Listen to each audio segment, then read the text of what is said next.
ओम शांति। मानव जीवन की इस यात्रा में हर कोई अपनी अपनी राह पर है। यात्रा का एक विशिष्ट लक्ष्य होना जरूरी है, नहीं तो यह यात्रा एक खुले मैदान में दिशाहीन चाल बनकर रह जाएगी। हम जानते हैं कि एक छात्र का स्नातक बनने का, एक कलाकार का अपनी कला में उत्कृष्ट हासिल करने का, एक गायक का बड़ा नाम कमाने का, एक व्यापारी का अपनी व्यवसाय में प्रगति करने का लक्ष्य होता है।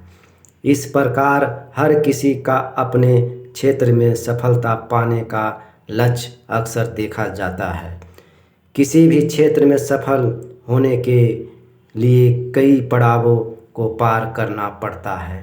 आने वाले बिंदु को सफल रीति से पार करने की क्षमता न होने के कारण कुछ लोग अपनी यात्रा को बीच में ही छोड़ देते हैं, लेकिन मंजिल तक पहुंचने के लिए निरंतर मेहनत, साहस, धैर्य और लगन की अति आवश्यकता होती है। एक नदी सागर तक पहुंचने के रास्ते में आने वाली रुकावटों का समाधान कर लेती है, ऐसे ही साधक को भी करना है।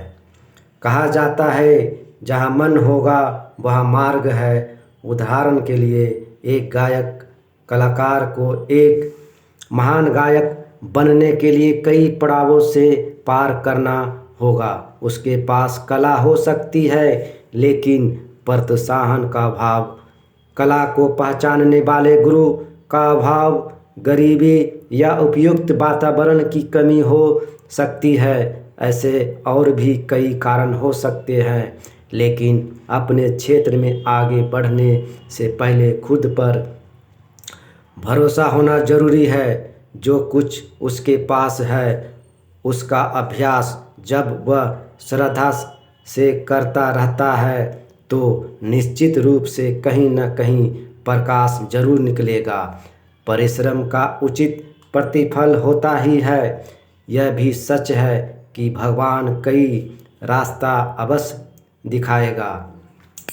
इसी तरह साधना के मार्ग में अपनी क्षमता और सामर्थ्य के प्रकाश के आधार से हम भी आगे बढ़ते रहें तो मार्ग स्पष्ट रूप से दिखाई देते हुए पार होता है जाएगा। यह महत्वपूर्ण बात यह है कि हमें आगे बढ़ते रहना है। जहाँ खड़े हैं वहीं पर रुकना नहीं है।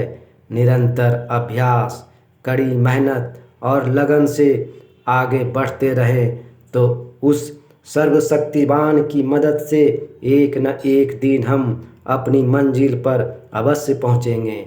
हम सभी परमात्मा के बच्चों में अगर साहस है तो परमात्मा से 100 गुना मदद मिलेगी ही। कितना भी बड़ा लक्ष्य हो, शुरू तो प्रथम कदम से ही होगा। अगर हम एक कदम रखें तो प्रभु 100 कदम बढ़ाएंगे, लेकिन साहस का एक कदम रखना हमारे ही हाथ में है। ओम शांति।